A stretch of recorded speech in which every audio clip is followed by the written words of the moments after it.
All right. All right, let's continue on the topic of our fears of the unknown or new technology. In my previous video, I argued that part of our fear of new technology like AI and robots might not be universal, but specific to our environment. But there is more to our fears, and in this video, I'll dissect a couple of more reasons to why we might fear new technologies like AI and robots. And you'll want to stick around until the end because I think you might get the most practical reason to why we fear the unknown, something that we can honestly imagine ourselves doing something about in the future. I remember being amazed when I heard a real-life robot stories a couple of years back when I attended an event. It was a scientist/comedian that told us how he had attended an expo where they had robots serving clients. So basically, they would order something like a sausage with mustard and ketchup and a soft drink.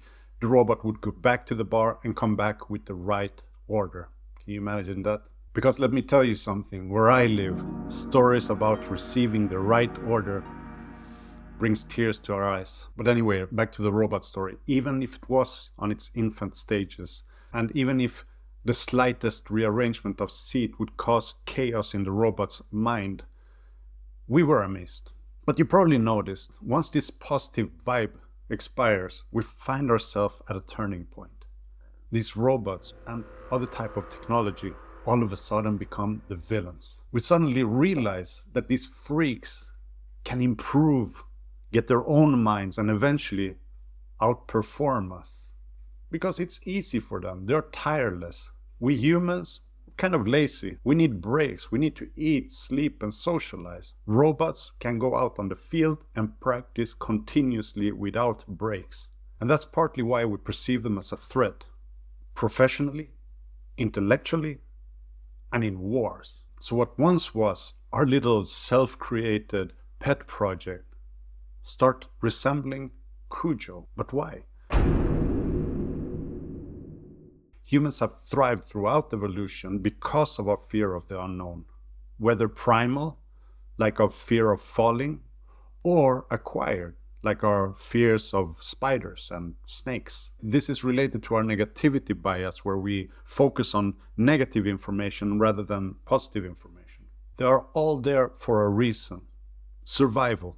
But once we start realizing that this potential negative thing doesn't harm us, we reduce our stress and anxiety levels as the unknown becomes less unknown to us. This has been seen, for example, in rat studies that showed us that the exposure of new experiences early in life can reduce fear of the unknown over time, especially when provided with reliable care. Eventually, humans became superior, and this imposed superiority might partially explain our fear of the unknown, especially when it comes to science and technology, and especially if they can collapse our hierarchical structures and advantages. Over time, humans established hierarchical structures through animal domestication and slavery, solidifying a sense of superiority over nature and other beings. Ask yourselves, what happens to our human superiority if animals, enslaved people, or other groups that we now oppress start outperforming us? So we create robots and laugh a little bit at them when they act like humans and bring us hot dogs and soft drinks. And we develop medical or scientific tools and praise their effectiveness. But our amusement has its limitations, and we cannot just accept being part of nature as equals. Today you might have experienced that humans are no longer part of nature. Instead, we play nature, like a game of chess. In my previous video, I described how the Japanese culture, apart from its deeply rooted hierarchical structures, sees humans as merely a puzzle piece in nature, not as superior beings. And we could apply at least part of this concept to our lives as well. Lastly, we arrived at modern history. Throughout our scientific history, science has provided us with plenty of good fruits. We can treat previously untreated diseases, we can travel from one part of the globe to another in just a couple of hours, and we can connect with almost anyone. But sometimes we encounter rotten apples in the scientific baskets, where advancements have been used for destructive purposes, creating fear and mistrust. One example dates back to the 20th century with the development of nuclear technology. People initially hailed the technology as a breakthrough for energy production and medical treatments. Unfortunately, it quickly turned into a tool for mass destruction with the atomic bombings of Hiroshima and Nagasaki during World War II. Or how about Agent Orange, nerve gas, pollution, extinction of species, Orwellian surveillance technology, and so on. The list is long. Our historical misuse of scientific advancements have tainted our trust in scientific progress.